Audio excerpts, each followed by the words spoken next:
교육부와 이주호 장관을 강력히 규탄하며 경고합니다.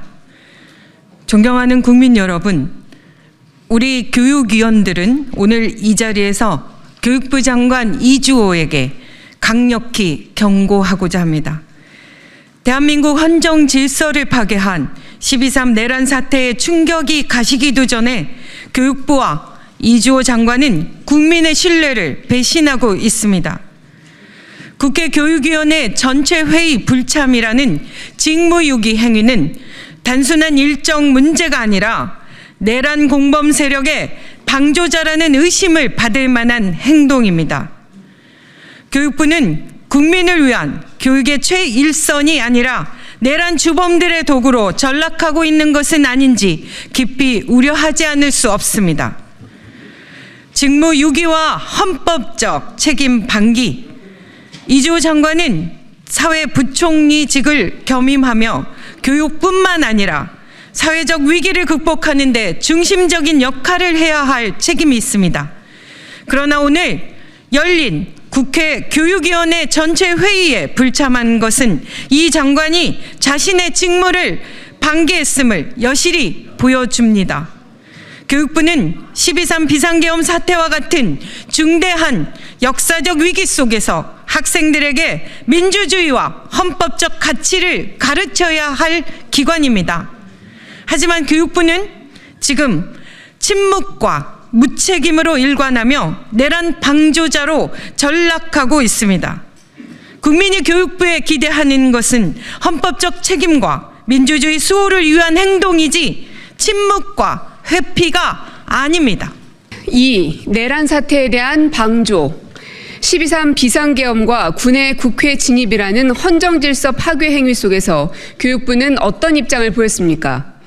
사회부총리로서 교육부 장관으로서 이주호는 내란 사태를 규탄하고 국민 앞에 책임을 다하는 대신 침묵으로 일관했습니다. 더 나아가 이번 전체회의 불참은 교육부가 내란 주범들과 함께 행동하고 있다는 의혹을 불러일으킬 수밖에 없습니다.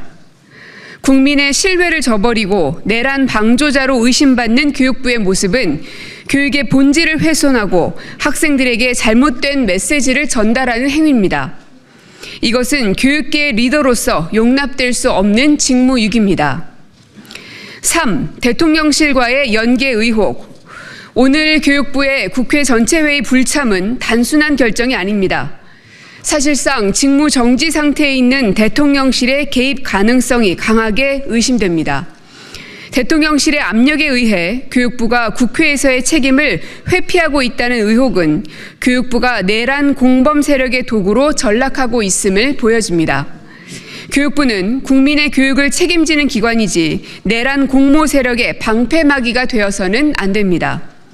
내란 사태 속에서 교육부가 어떤 역할을 했는지 국민은 명확한 해명을 요구합니다. 4. 교육부와 이주호 장관에게 요구합니다. 이주호 장관과 교육부는 지금이라도 국민 앞에 나와 자신의 책임을 명확히 밝혀야 합니다. 내란 사태에 대한 교육부의 역할과 책임을 소명하고 교육부가 국민을 위한 기관임을 증명해야 합니다. 침묵과 회피로 일관한다면 이주호 장관과 교육부는 국민의 신뢰를 완전히 상실하게 될 것입니다. 특히 이주호 장관은 교육부의 수장으로서 내란 사태와 관련하여 자신이 어떤 책임을 지고 있는지 분명히 밝혀야 합니다. 지금의 침묵은 당신을 내란 방조자로 규정할 수밖에 없습니다. 학생들에게 민주주의와 헌법의 가치를 가르치는 교육부가 스스로 그 가치를 저버린다면 국민은 더 이상 교육부를 신뢰할 수 없습니다. 5. 국민 앞에 책임지십시오. 이주호 장관과 교육부는 더 이상의 침묵과 회피를 멈추고 국민 앞에 서서 책임을 다하십시오. 교육부가 내란 방조자라는 오명을 벗고자 한다면 국민의 목소리에 귀 기울이고 헌법과 민주주의를 수호하기 위한 행동에 나서야 합니다. 교육부는 국민과 학생들로부터 신뢰받는 기관으로 남아야 합니다. 그러나 지금의 행태를 계속한다면 교육부는 내란 공모 세력의 방조자로 기록될 것입니다. 이주호 장관, 국민 앞에서 진실을 밝히고 책임지십시오. 대한민국의 교육과 민주주의를 위해 지금 행동해야 합니다. 2024년 12월 9일 국회 더불어민주당 조국혁신당 교육위원회 위원 일동입니다. 고맙습니다.